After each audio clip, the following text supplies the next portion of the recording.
नमस्कार दोस्तों कल मैंने एक न्यूज़ बताई थी जिसमें मैंने बताया था कि स्कूल खुलने वाले हैं। उसमें कुछ बदलाव हो गया है।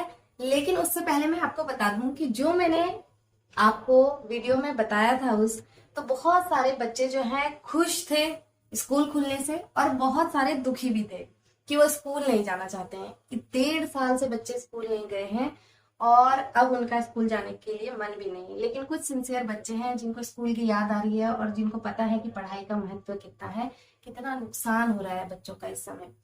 तो अब मैं आपको बताऊं कि सरकार ने जो है नया फैसला लिया है, और जो शिक्षा अधिकारी हैं मिसेस झा, उन्होंने कहा है कि स्कूल जो है अब केवल 9 से 12th के बच्चों का खुलेगा, और 16 अगस्त से 6th से 8 तक के बच्चों का भी स्कूल खुल जाएगा। लेकिन पहले 9 से 12 तक का खुलेगा, और उनके स्कूल खुलने पर बहुत सारी जो है चीजें होंगी कि बहुत सारे रूल्स बनाए गए हैं। जैसे कि बच्चे स्कूल में टिफिन लेकर नहीं आएंगे, और बच्चों की क्लास जो है केवल 4 घंटे की होगी। और जितना भी स्टाफ है स्कूल का, सबको वैक्सीनेशन लगना बहुत जरूरी है। जिनको वैक्सीन नहीं हुआ उनकी एक सूची बनाई जाएगी और वो रिपोर्ट आगे तक जाएगी। दूसरा, जो क्लास है वो जहां पर स्कूलों में बहुत ज्यादा संख्या में बच्चे हैं वहां पर पालियों में चलेगी, यानी कि शिफ्ट वाइज भी चलेंगी क्लासेस। और बच्चों की असेंबली नहीं होगी, कोई भी ऐसा एक्स्ट्रा एक्टिविटीज नहीं होंगी जैसे कि डांस, म्यूजिक, स्पोर्ट्स, ऐसी एक्टिविटीज कुछ भी स्कूल्स में नहीं होंगी। और जिन स्कूल्स में खाना बनता है दिन में, वो मिड डे मील भी नहीं बनेगा। हालांकि वो जो खाना बनाने आती हैं वो लोग आएंगे, लेकिन खाना बिल्कुल नहीं बनेगा। और सोशल डिस्टेंसिंग का पूरा फॉलो होगा रूल।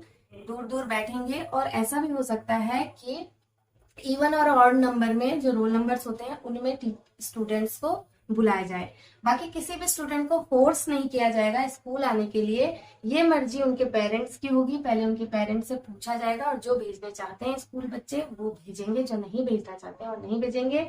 ऑनलाइन और ऑफलाइन दोनों क्लास चलेंगी। ऐसा प्रबंध होगा कि टीचर क्लास में पढ़ा रहे हैं वो घर बैठे बच्चे अपने फोन्स पर देख सकें और क्लास अटेंड कर सकें। इसलिए दोनों तरीके की क्लास चलेंगी, और इससे बच्चों की पढ़ाई भी नहीं बाधित होगी। और जो स्कूल आना चाहते वो आएंगे, जो नहीं आना चाहते वो उनकी मर्जी है, फोर्स किसी को नहीं किया जाएगा। इस तरीके से बहुत अच्छे अच्छे रूल बने हैं। बाकी क्लास केवल फ्राइडे तक चलेगी, और सैटरडे और संडे पूरी क्लास को सैनिटाइज किया जाएगा, और सेपरेट वॉशरूम्स होंगे गर्ल्स एंड बॉयज के, और सब साफ सफाई का पूरे अच्छे तरीके से ध्यान दिया जाएगा। और बिना मास्क के कोई भी स्कूल नहीं आएगा। जो बच्चे बिना मास्क के स्कूल आएंगे उनको स्कूल से प्रोवाइड किया जाएगा मास्क। और ड्रेस को लेकर भी ये रूल बताया गया है कि फुल स्लीव्स की ड्रेस में आना होगा, लड़कियों को सलवार सूट में आना होगा, ताकि जो डेंगू का खतरा जो आगे बढ़ रहा है उससे भी बचाव हो सके बच्चों का। तो और जो बोर्डिंग स्कूल्स हैं उनके लिए, बच्चों के लिए आरटीपीसी जो रिपोर्ट है वो लानी बहुत जरूरी है। 48 घंटों के अंदर की उनको नेगेटिव रिपोर्ट लाना आवश्यक है। जितने भी वहां पर जो बोर्डिंग में जो स्टाफ है उन सबका वैक्सीनेशन होना जरूरी है, उन सबको वैक्सीन लगी होनी चाहिए। तो इस तरीके के बहुत सारे रूल हैं दोस्तों। उत्तराखंड में 2018 स्कूल सरकारी हैं और 2016 स्कूल जो है वो प्राइवेट है। और इसी तरीके से बहुत सारे और भी छोटे छोटे स्कूल्स हैं। 206 ऐसे स्कूल हैं जो कि सरकार की मदद से चलते हैं, और 12 या 16 स्कूल ऐसे हैं जो सेंटर गवर्नमेंट के हैं, जो जैसे नवोदय आ जाता है, जैसे इनमें इस कैटेगरी में भी है। कुल मिलाकर 10 लाख बच्चे स्कूल में पढ़ते हैं, और 1.5 साल से बच्चे स्कूल नहीं गए हैं प्रॉपर।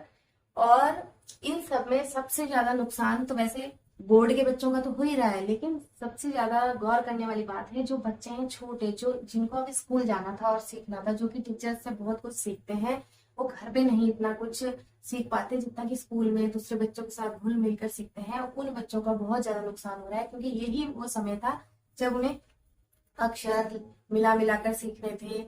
तो इस समय बहुत सारी चीजें उनको सिखाई जाती हैं। स्कूल्स में जिस तरीके से टीचर सिखाते हैं वो उस तरीके से ऑनलाइन क्लासेस में नहीं सिखा पा रहे हैं। और ऑनलाइन क्लासेस का बहुत ज्यादा नुकसान भी है बच्चों की हेल्थ से रिलेटेड, आंखों से रिलेटेड। इतनी कम उम्र में इतने घंटों घंटों फोन देखना, वो भी लगातार, बहुत सारे बच्चों को आइस की प्रॉब्लम भी आ रही है। सब चीजों का ध्यान रखते हुए पूरी तैयारी की जा रही है, और अगर इसी तरीके से तैयारी रही तो सब कुछ अच्छा ही होगा, क्योंकि कब तक बच्चे घर में बैठे रहेंगे। बच्चों का भविष्य, देश का भविष्य, सब चीज का भविष्य जो है बच्चों की पढ़ाई पर निर्भर है। अगर बच्चे पढ़ेंगे नहीं तो आगे हमारे डॉक्टर, इंजीनियर, बहुत सारे ऐसे लोग कैसे तैयार होंगे। तो स्कूल तो जाना पड़ेगा। जो लोग इस बच्चे इससे ना खुश हैं तो वो सोच रहे हैं नहीं ऐसा नहीं हो सकता, तो नहीं, जाना पड़ेगा आपको स्कूल। तो एक दिन तो ये होना ही है, कब तक घर में आप बैठे रहेंगे। तो बेस्ट ऑफ लक बच्चों को। मिलते हैं नेक्स्ट वीडियो में, तब तक के लिए take care, till then bye bye.